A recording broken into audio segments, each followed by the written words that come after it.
Mga master, nagdeklara ang President Bongbong Marcos ng isa pong limit dito sa tinatawag po nating presyo sa bigas na binibenta ngayon sa merkado, no, dito po sa Pilipinas. Naglabas ang Pangulo ng Executive Order number 39 series of 2023. No, kahapon po yung petsa ng executive order na ito, at ito po ang imposition of mandated price ceilings on rice. Ito ay bilang pagganap, no, or bilang action din po dito sa isang batas na nagsasabi na mayroong kapangyarihan ang Pangulo na mag-determine ng ceiling pagdating sa presyo ng mga basic na mga pangangailangan para magkaroon ng proteksyon ito pong sambayanan laban sa mga katiwalian na ginagawa, particular po sa mga nagho-hoard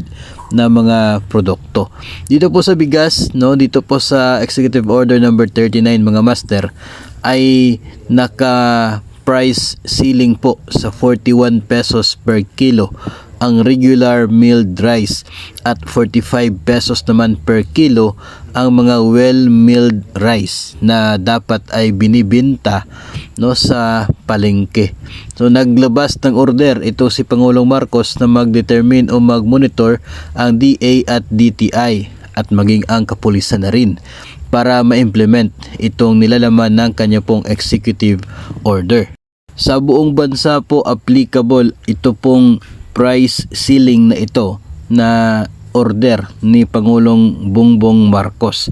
at ito ay mananatiling in effect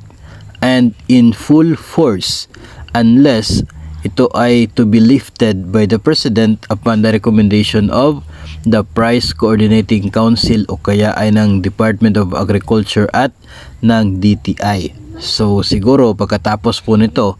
ay mawawala na yung mga mahigit 45 pesos per kilo na bintahan ng bigas sa mga palengke, no, kasi minsan po naging problema po ito dahil yung mga palay na binibili mula po sa mga farmers na siya pong basic talaga na siyang ginagawang bigas ay napakamura yung bilihan po, no, galing sa mga farmers, tapos napakamahal na pag ito ay binibenta. And may rami din po yung mga issue na may mga posibilidad ng pagkakaroon ng hoarding ng supplies, kaya napipilitan yung pagtaas ng presyo dahil sa patuloy pa rin na demand at nawawala or kinukulang yung supplies, kaya talagang normal na tataas yung presyo. So pwede kasing factors nito, no, yung mga businessmen o kaya ay mga bigatin na mga rice cartels, yung mga ganyan po na factor kung bakit ganito kalaki o ganito nakataas yung presyo sa bigas. So ito po executive order na inilabas ng Pangulong Marcos ay inaasahan po natin na makakatulong sa sambayan ng Pilipino para higit po na mas mababa o nasa level lamang na 41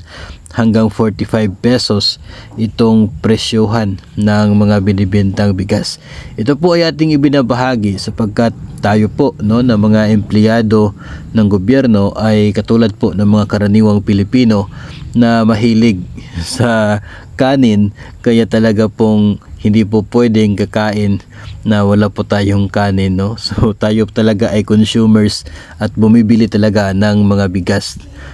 So malaking factor ito at epekto nito sa atin pong araw-araw na budget, no, itong nangyayaring pagtaas sa presyohan ng mga bilihin, particular mismo dito po sa bigas. So we are hoping na makakatulong po sa atin na mga ordinaryong mamamayan ito pong executive order na ito ni Pangulong Marcos, no, at sana po ay magpatuloy po yung ganun hanggang sa if possible po ay bababa pa, no, yung presyo, no. So sana ay magkaroon din po ng konkretong solusyon para hopefully one day ay maging rice sufficient po yung ating bansa, and muli po na hindi na po problemahin ng mga Pilipino, no, yung kanila pong pambili dito po sa bigas na siya pong very very basic na commodity para po sa mga mamamayang Pilipino.